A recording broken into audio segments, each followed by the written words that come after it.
Inden for ganske få år er vi 10 milliarder mennesker på jorden. Og lige nu i Danmark bruger vi ressourcer svarende til 4 jordkloder hver eneste år. Derfor er det afgørende, at vi finder nye veje til at bruge de allerede eksisterende ressourcer for at passe på vores planet. Og selvom du lige nu tænker på, om du som individ overhovedet kan gøre en forskel, så skal du vide, at selv den mindste forskel skaber kæmpe ringe i vandet i fremtiden.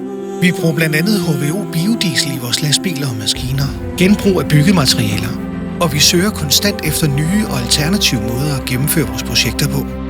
Er nogle af de steder, hvor vi har valgt at skabe vores ringe i vandet for at passe på jorden.